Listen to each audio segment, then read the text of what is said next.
You know, time management is something that I think we need to be careful about. There are times that we may meet at a certain time, but let me ask you again, I asked you the other day, what time is 6:30?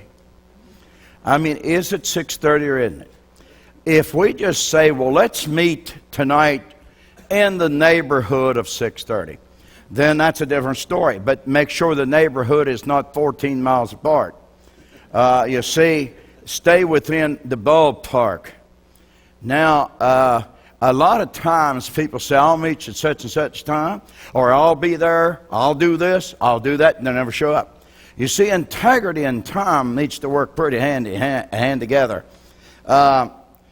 We have 24 hours in a day, and yet some people can accomplish a whole lot more because they manage.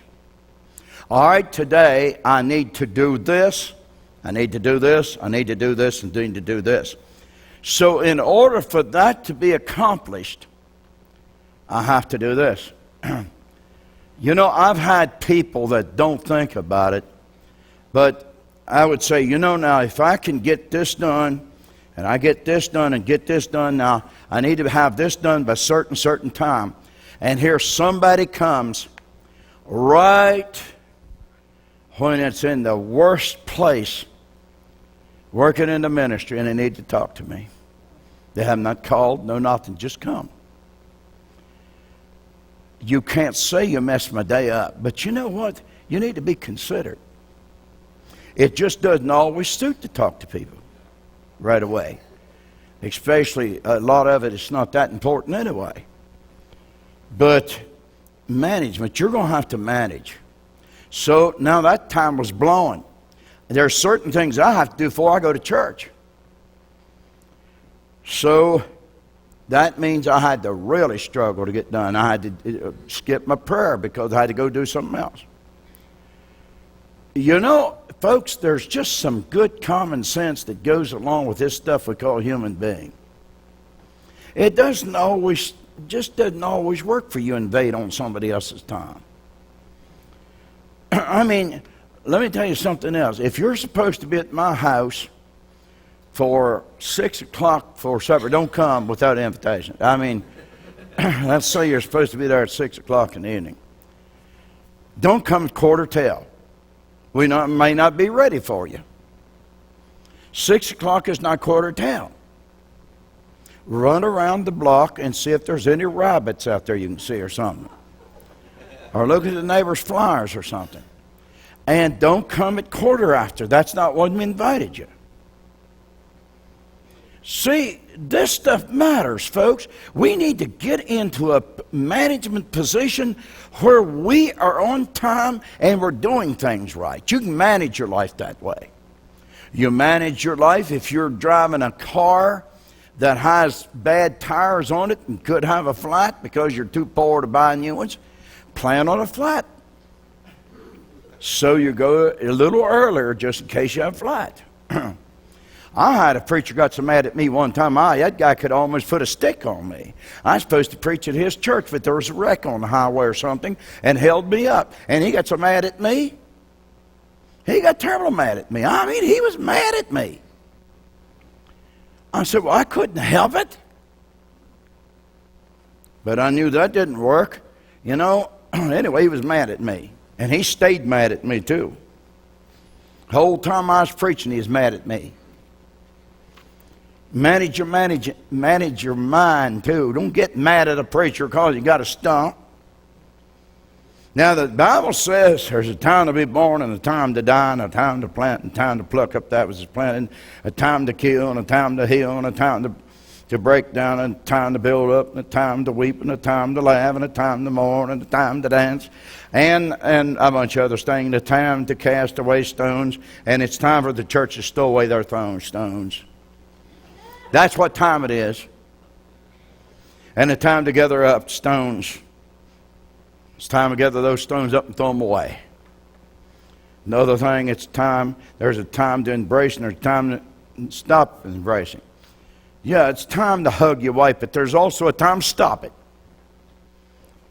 You know, you can be silly. I am.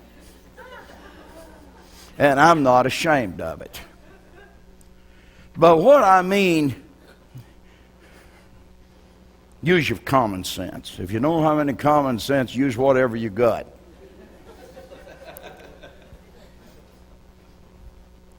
You know, there's a time to do things. All right? Now, you know, I ordered some plants. And they didn't come at the right time. Weeks went by, and weeks went by. They still didn't send them. I tried to call them. I tried to call them probably 45 times. Line's always busy. Can't get them. They said we have the lowest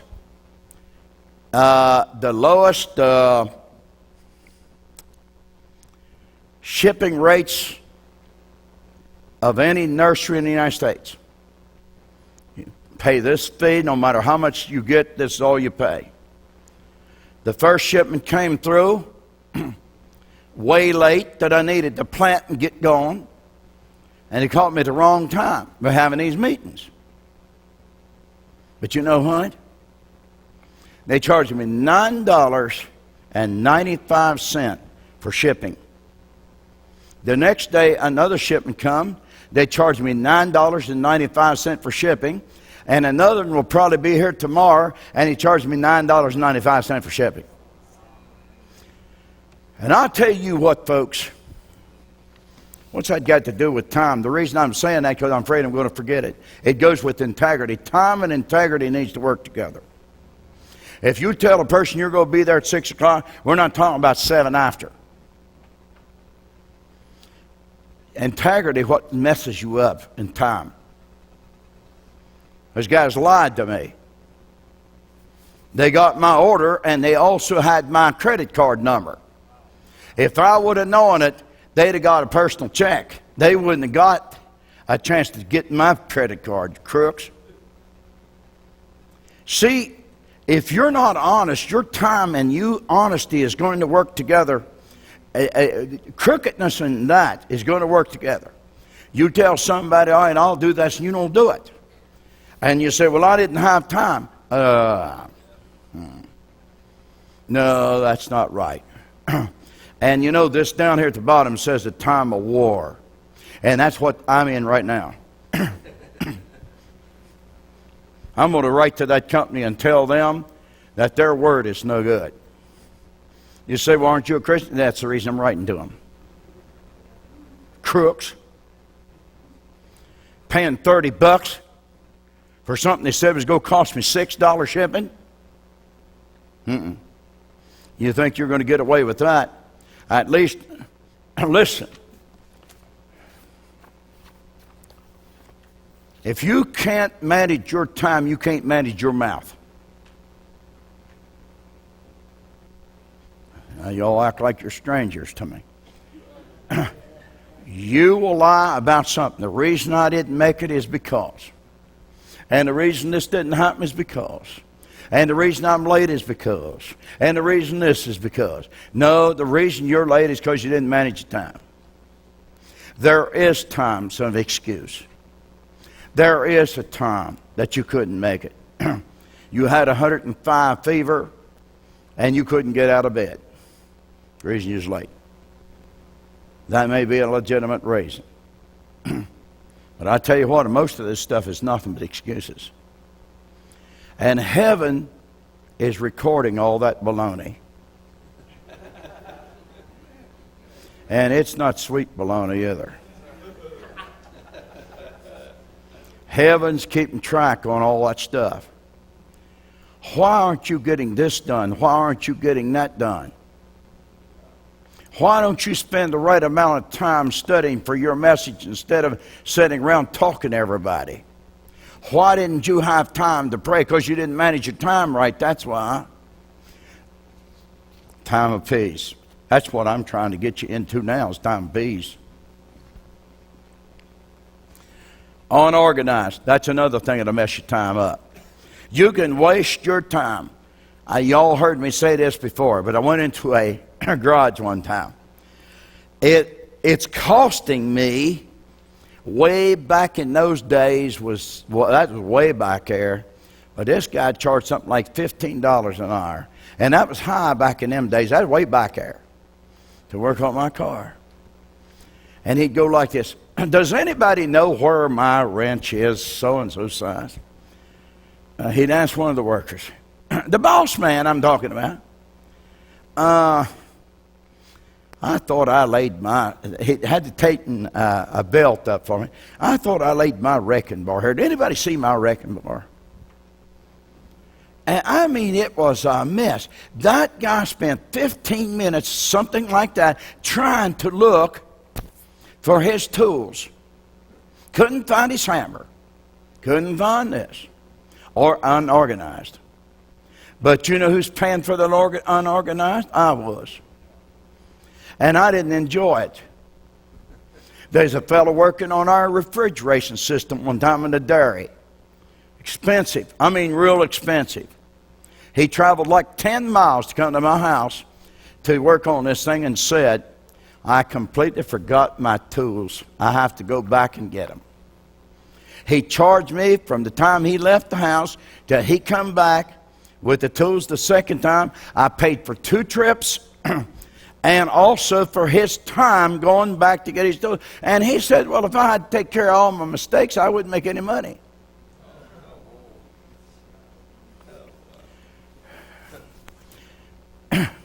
You know, I tell you what, I don't know what heaven thinks of all this, but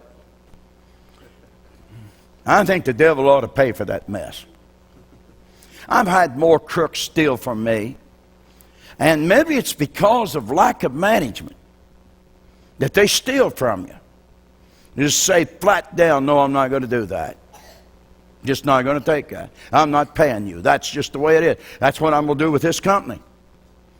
I'm going to tell them, you promised me, I got the paper right here, I circle it, send it back to them, say, here's what you said, and if you don't correct that, I'm going to give it to the post office. Because they're defraud. You say, well, I don't look like a Christian way of doing it. I'll tell you, folks, if the Christian don't stand up for what's right, who is?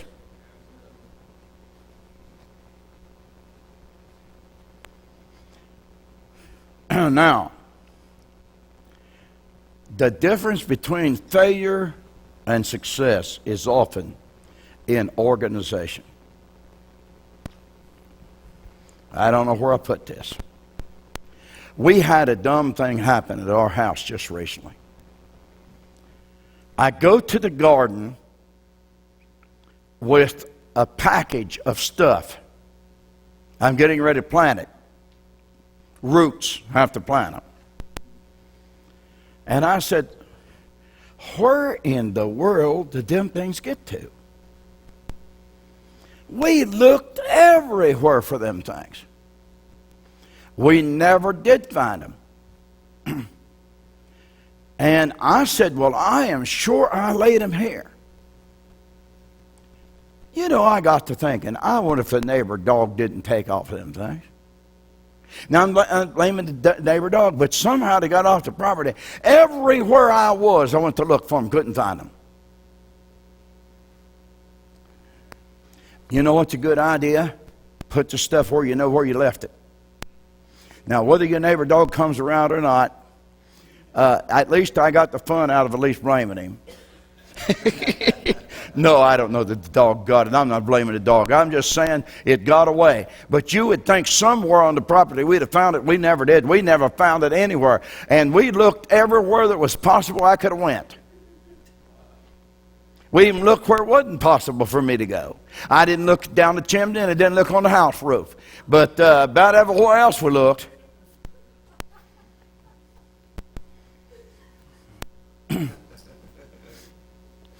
I know I left it on the hood of the truck, and I don't remember going away. I think I still... Well, anyway, what's that got to do with it? Being organized. That's what it's got to do with it. And another thing, folks, you're not going to succeed if you can't be organized. You may not be also... you may not have everything so... Well, let me say it like it. I went in the guy office one time, and this guy had paper stacked that high. all over his desk. And I walked in there, and he's supposed to have his stuff ready for me. And, believe it or not, that guy had stuff piled everywhere, and as soon as I stepped in the door, he whirled that chair around, picked it right up. He knew exactly where it was at. That's organization. It looked a slop. It looked like the guy had a whirlwind going through. We got so much stuff at the house that you'd think everything's a storage shed, because we ain't got no place to put stuff. We're blessed that much. But I tell you, I can find it. Unless I can't find it. Now, let's get organized. If you have a problem in that way, check that box and go back. Don't check it when somebody's looking, but I mean when they're not looking. Check the box and then go back. That's what them check boxes is for. Procrastination. That's a thief. That thing will rob you. I mean, you know what? If you want depression, that's one thing that'll get you in depression. I was going to do this and I didn't get it done. I was going to do this, I'll do it tomorrow. And then tomorrow comes and goes, I'll do it the next day. And procrastination. I've seen more of that stuff. People say, I'll tell you what, I'm going to get this done. I'm going to get it done. I'm going to get it done. But they don't. There was something I had planned for 5 days to do. And every time I go to do it, something interferes with it. So what do? Don't stop planning to get that accomplished. Just keep moving towards that goal. Just keep going. A loss of value is the reason you procrastinate. You do not feel like putting that number one. Now that chair right there was brought to church for one reason. Somebody to sit on it. Because you knew that. The thing's a nice chair. It's a brand spanking new one. Whatever brand spanking means. But that chair could sit here. I said this morning, I went to sit on the thing. I said, the chair's over at church. It's a nice chair to sit on. But it's over at church. It'll stay here till we make a decision to move it out of here. And you can procrastinate. You say, I forgot. Listen, the only reason your forgetter kicks in is because you didn't put the right value on it. Your forgetter will operate when you don't have value placed on something. Everybody still happy? You see, when you procrastinate, you consider that not to be that important, or you'd get it done. They come to me every once in a while and say, hey, Pop, when are we going to get this done? I'm working as fast as I can on it, but there's so many interruptions. That's why you have to be in management position. That's why you have to learn to manage. I know right now, that there is certain things in the ministry has to be done. They have to be done right now. And my body says it's time for a break. So if I'm going to teach here tonight, then that means I have to rest. So I go rest. So we have to do that some other time. But I still know that it needs to be done. And you can't procrastinate, because if you justify your procrastination, you're going to have the same problem all your life. Yeah. Procrastination may not be as serious as Matthew chapter 25, but it can be extremely risky. This fella, he's going to someday get some oil. He's going to get refilled up sometime. But it says, and the foolish said to the wise, give us of your oil, for our lamps are going out. And I tell you, folks, procrastination will put a lot of things out for you. You need to decide that you're not going to procrastinate no more. And then it'll start working. Amen. It'll start coming into focus. Now, I already touched on this, but I'm going to touch on it a little more. Interference management. What do you do when people show up unannounced and not considering your time or schedule? What do you do? How do you handle that? What do you do when they just pop in? You know, I think church people ought to know that you get permission before you go crowding in on somebody. Call and find out if it's going to suit. And you can tell them it's not going to suit. Talk to you right now. I've had so many people just call me at an inconvenient time. And they just talk and talk and talk and talk and talk and talk. And you don't know what they're talking about. You don't know what they're coming to. Just talking. See, that kills your schedule. And my schedule is busy. I'm not too busy for you. But let's have some cooperation. Getting there too early or too late is an awful mess to me. Folks, you ought to know that by now.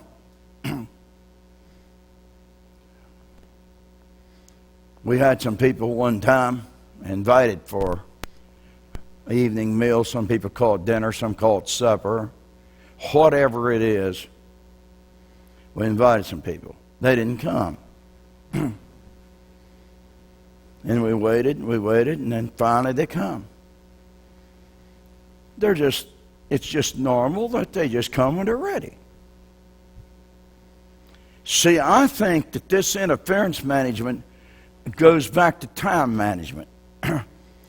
Esther's family is one of the most humble families you've ever seen.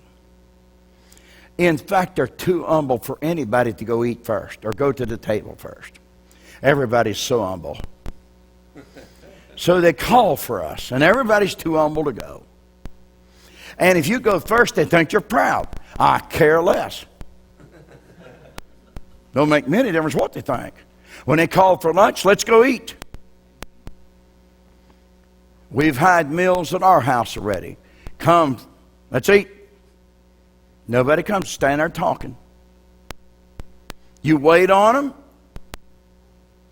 Table's ready, they're hungry.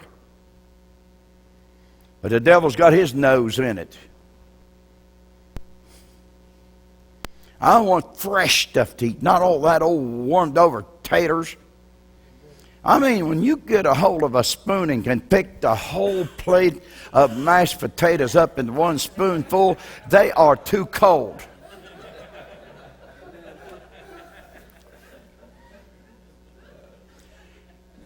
I mean, you know, when they say, Brother Rhodes, we have a fellowship meal back there. Brother Rhodes, go first.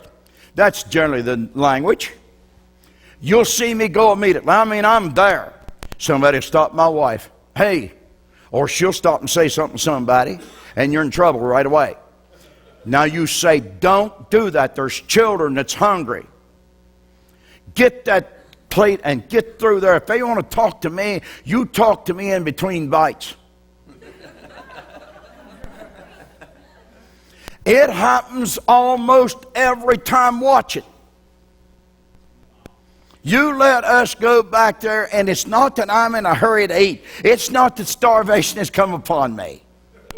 It's that I realize there's some heap of other people. Just over at the restaurant the other day, I mean all those people there from our affiliated church. Of course, he gave us that whole great big room, you know, for the thing. But you know what?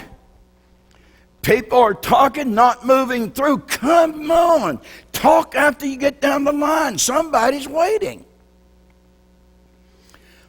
I was going to go get me some more food, and because I was the first one across the line, I said, Brother Reuben, this is the way you do it. I said, they're not paying attention. I said, just step in there and get ahead of them and go on and get your food the second shot. I said, I'll show you how to do it. I got in and got me a plate and walked right up there and got it before they even knew what happened. See, I think, come on, let's get a job done. Come on. Somebody's hungry. You're interfering somebody else's time. You're going to have to manage that interference time. You're going to do something about your end of the deal. When we have the next meal here, I hope you don't forget what I said. Follow me. When I go through that line, I am not starving. I'm only getting out of the way for you.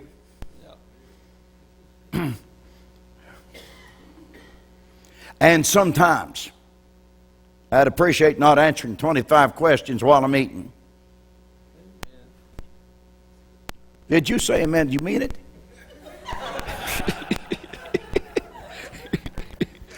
You know what? It does matter.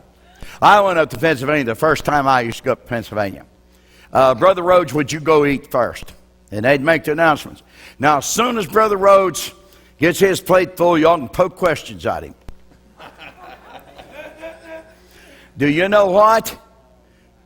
I would never get my meal ate. And I said, all right, I'm going to manage this thing.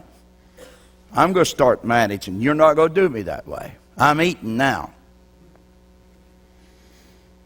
Is that all right? I mean,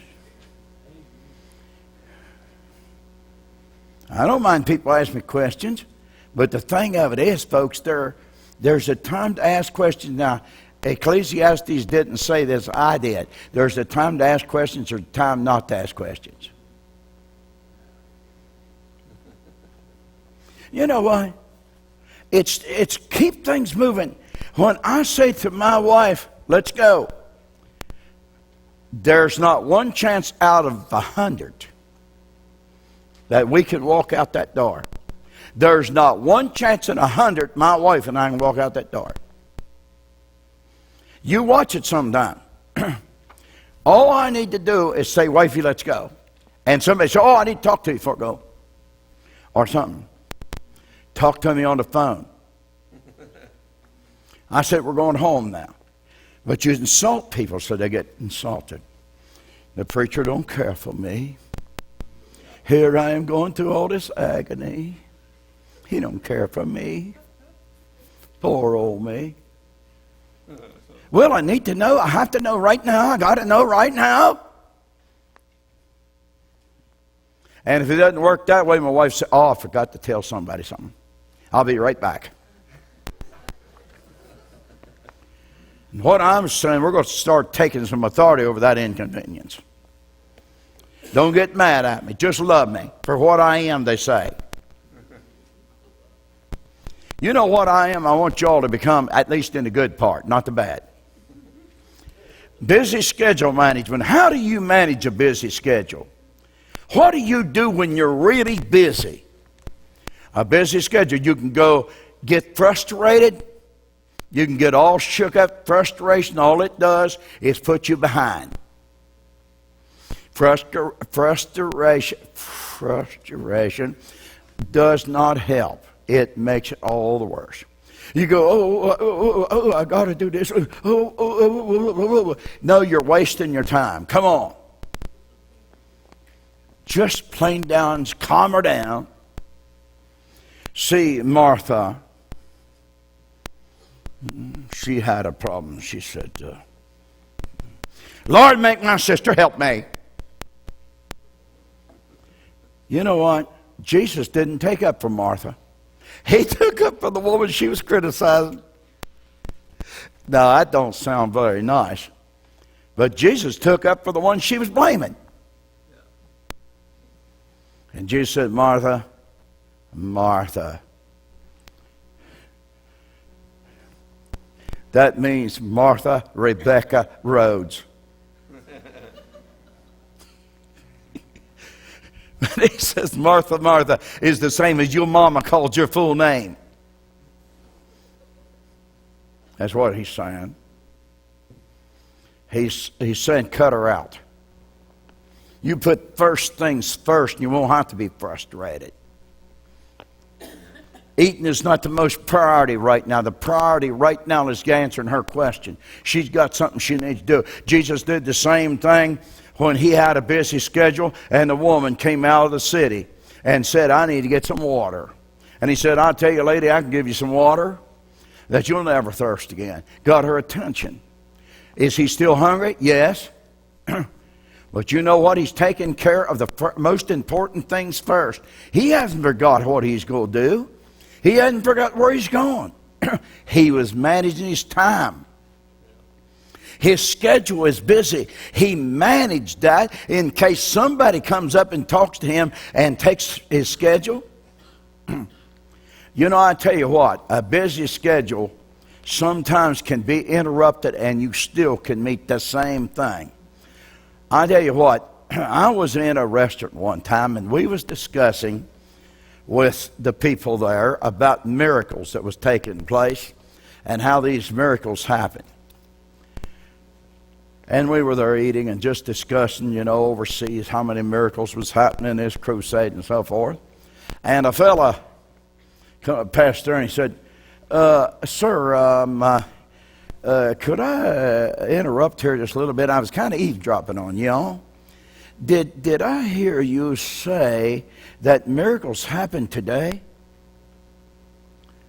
I said, yes, they do. Do you mean you saw a miracle today? I said, yes, sure they work today. He said, well, I'm a Baptist preacher from South Carolina, and I never ever heard anything like this. You mean literally Jesus Christ heals today and that kind of thing? I said, he sure does. And he walks away from that table going like this. Man, I don't know anything about that. But you know what? I bet you that man went home. He didn't get mad at me. But I'll bet you he's not a Baptist preacher, don't believe in stuff now. Because he's catching on. It goes like this. If he can do it, I can. I'm a child of God too. But that busy schedule, if you don't manage that thing, you're not going to get the job done you're supposed to get done. Let's suppose that you're too busy to clean this church, but your responsibility is to clean this church. My wife and I went through that for years. We used to be the janitor and everything. The preacher and the janitor and the trustee and the various settling troubles and everything. Went through a lot. But you know what? You can plan, all right, we're going to clean the church right now. That's what we're going to do. Everybody together, we're going to clean the church.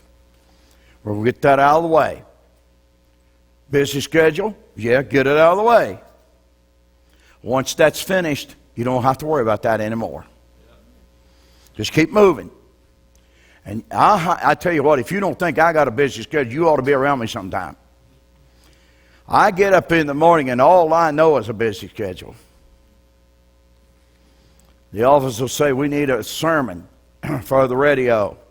And we need this, and we need this, and hey, what are we going to do about this? And hey, what are we going to do about this? And hey, what are we going to do about this? Got a whole load of hay. But you know, I can go to pieces. I can grab my hair and pull it out, and you'd think I'm going bald-haired when I'm not. And after a while, you have to wear a wig.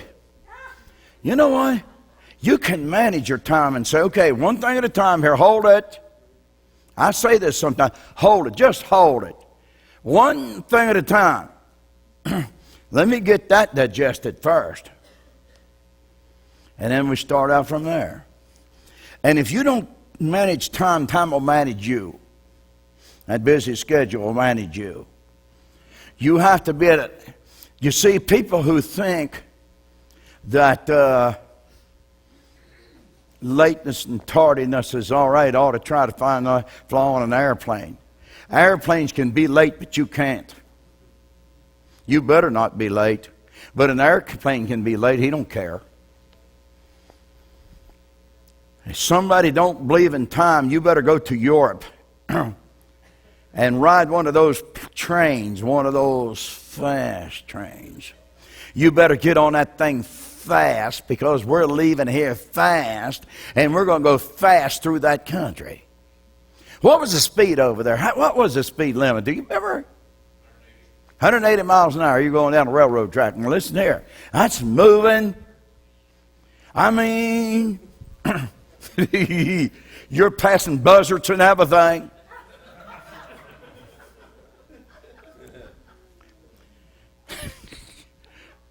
Now, priority management. What comes first? What is the most important thing?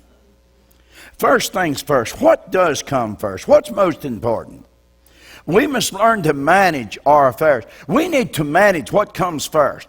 You set your priorities out there. All right, now this absolutely has to be done this week. Write it down and put it on your window or something if you have to. This has to be done this week. Then manage towards that.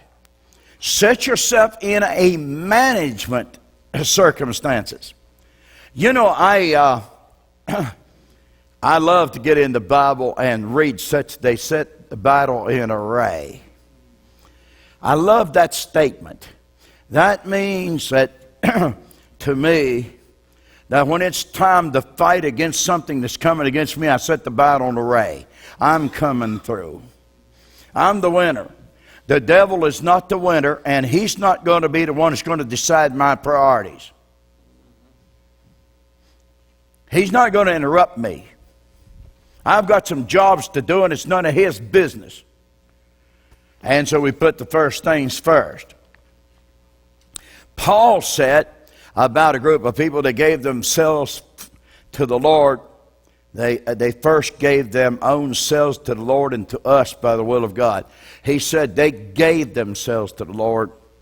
They had the Lord help them work that priority out. Number one, what is the most important thing? Now, here's one of the things that I should have maybe said on the preacher end of it, but how much is a priority is your family? See, we've got to believe that if you're called into the ministry, you neglect your family. No, you don't neglect your family when you're in the ministry. But at the same time, you don't let your family take your priorities away. See, there's a time when you're going to have to know something. I know Yummy was 3 years old, or 2.5, or maybe 3. I believe she's about 3 years old. And I said, I'm going to go into my study, and I'm going to be studying. I don't want any interruption, you understand? Everybody understand? No interruptions. I'll be out at a certain time. No interruption. So I go in there, and I was in there probably an hour, and after a while I heard this.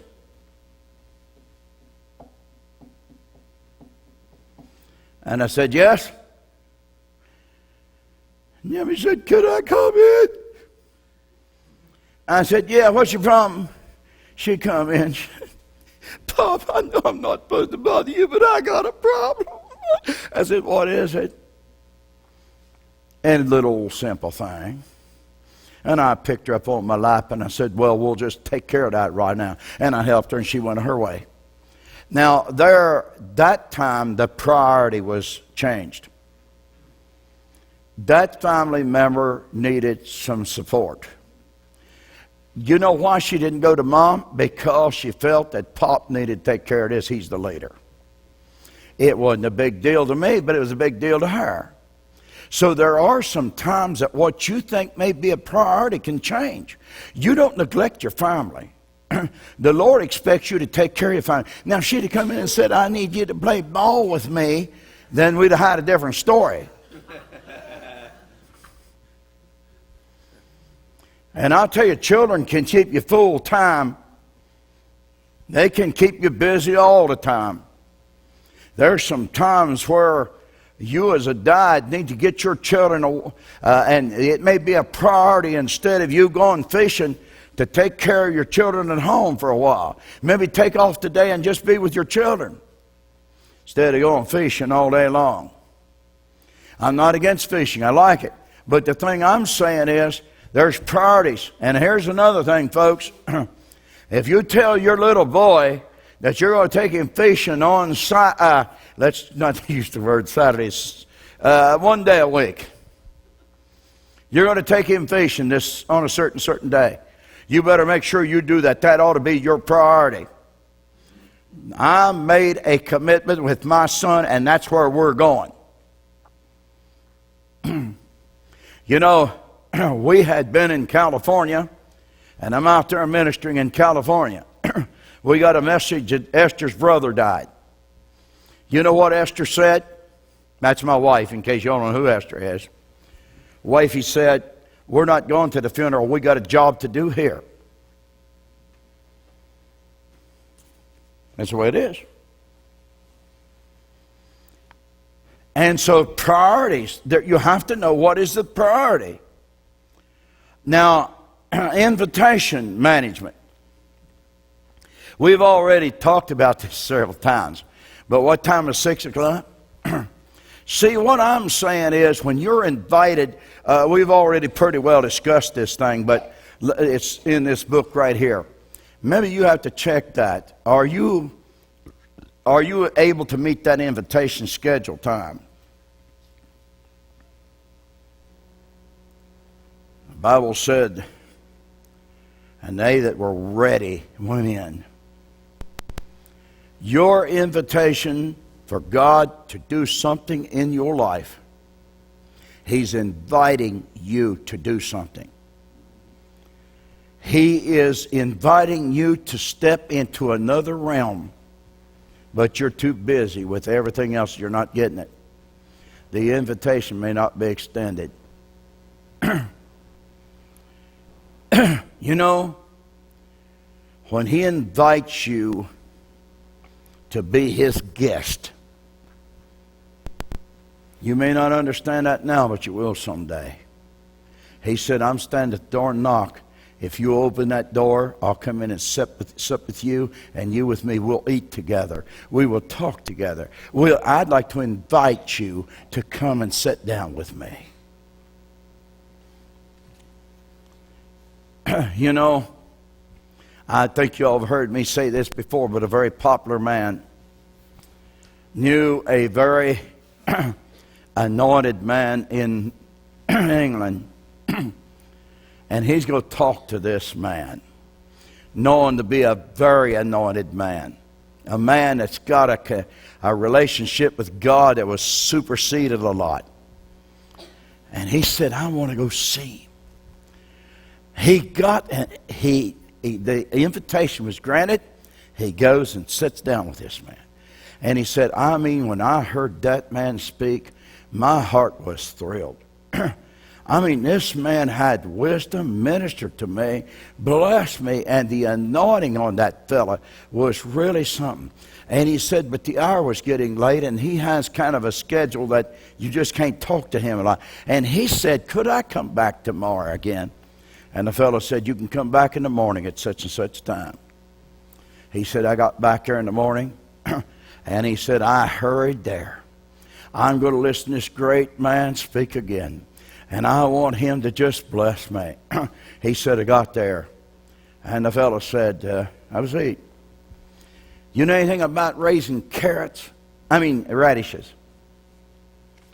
How do you raise radishes? You ever raise radishes? You know how's the best way to do them so the bugs don't eat them and so forth? I think I got done asking that question. He asked him another secular question. He said, you know, all of a sudden, I began to realize he's not interested in planting radishes. He is trying to tell me that you're not ready to speak spiritual things. You're too secular.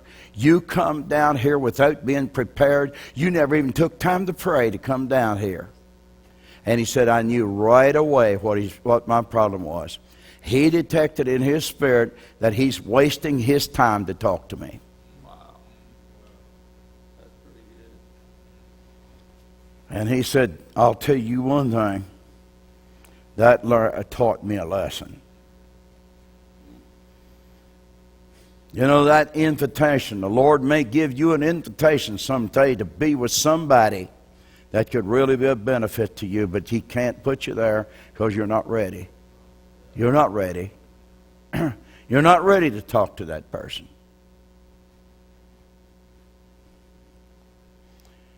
Let's talk about orderly management a little bit here. Sloppy and slow and unconcerned and nonchalant and behind in bills and dishonest, and you need to learn to manage. You know, Esther's uncle had a beautiful farm, a well-kept farm. The farm shone out. It was a beautiful farm. Well managed, well kept up, and in order. Everything's in order. He died. First his wife died, then he died.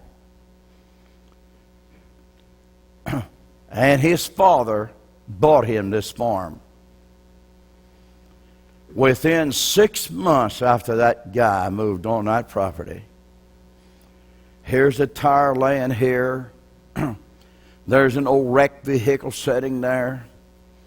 Here's this, and a couple of years later, there's a tree growed up between some old wrecked tractor.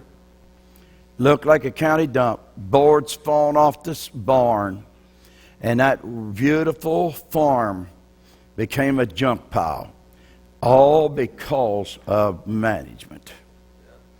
Somebody didn't have order in their life. They didn't have order. You know, they sent an insurance company out to us in Virginia. I told the boys, we don't let anything lay outside. Get this place cleaned up and keep it cleaned up. It was understood outside we don't have stuff laying around. After all, people were traveling up and down the road and so forth. The insurance company came out to check on us. They didn't tell us that, but they drove past to see what we are. Do you know what they did? They wrote to us and said, we checked your property, and because of the neatness and the cleanliness and because of the well-kept-up place, we're dropping your insurance so much a year. So I decided, I'm going to ask some more questions. I said, what in the world does that have to do with fire insurance or, whatever? And he said, if you're careless on the outside, you'll be careless with everything else. When you're orderly on the outside, we know everything will be okay. The loan company did the same thing. He said, since you keep your property up like you do, and the children was largely responsible for that because of order, he said, anytime you need money, you just come. Because we know we can trust the person that's neat and clean. We don't care if it's if you got the building full of something, if it's valuable. That's not what we're talking about. We mean that you got things in place, especially on the outside surroundings. And you know what? That did something for us. Let me tell you something else. Our milk inspector was the crankiest milk inspector I ever seen in my life. That guy was a crank. He'd come in, he complained about everything. And I took it for quite a while. And one day, I went down to the barn, and he had marked our bulk tank as being dirty. So I thought, okay, here's the chance. I said, listen, sir, I'm not criticizing you. That's not my purpose. But I just came from a farm you inspected, and his bulk tank is dirtier than mine. You marked mine dirty and never said a word about his. He said, that's good news, my friend. I said, yeah. He said, you're so neat in this dairy. You're so cautious about protecting this place because people's going to drink this milk, that I want to make sure you keep that thing clean all the time, because this place is clean when I come in here. And he said, I don't want you to get started in that bad habit. So one day I went down there, and here come the other inspector in. He was down there washing the sink. And I walked in the door, and I said, what on earth are you doing? He said, you know what? He said, one of your boys must have come in and washed his hands at this sink and got a little grease and stuff on it. And he said, this place is neat and clean, and I don't want it looking like this. So I thought, I'm going to clean that sink up for you. And you know what? We've become the third cleanest dairy in the eastern United States. I mean, 10%. We was in the top 10% of the cleanest dairies in the eastern second United States. And I told the boys, come here, I want to talk to you. You're the one that got that. You're the one that did that. You know, it's not always you got we got papers scattered hither and thither. I'm telling you, we got more papers we don't have room for them. We got them piled everywhere. But if I say to Esther, we need so-and-so, she generally knows where it's at. You go to file number 75 and it's in there. See what it is, orderly is just plain down an important thing. And I need to work with that. I have to work with that a lot. I mean, that ministry can look like a whirlwind went to it. I just told Cindy the other day, I said, Cindy, we got to get this place cleaned up here. Just gather them books. I can't stoop over and get them. Gather that stuff off the floor that fell down. Somehow the books went on the floor, and she had to get them up. But you see, it's the thing of it is, we got to have books and stuff laying around. But it's still, do you know where stuff's at? Do you know where to find it? You know, that makes a difference. Attitude management. People say I have an attitude. What do you mean by that? That's all right to have an attitude. What kind of attitude you talking about? See, you have to manage that attitude. You can have a good attitude or you can have a bad attitude. And your attitude is largely centered on what you're thinking. You know, you go around with a grumpy spirit, heaven's against you. Heaven don't like grouchy people. Maybe y'all didn't know that, but heaven don't like grouchy people. Heaven wants to see people get cheered up and get with it. You got that nasty attitude, just nasty. Grumpy.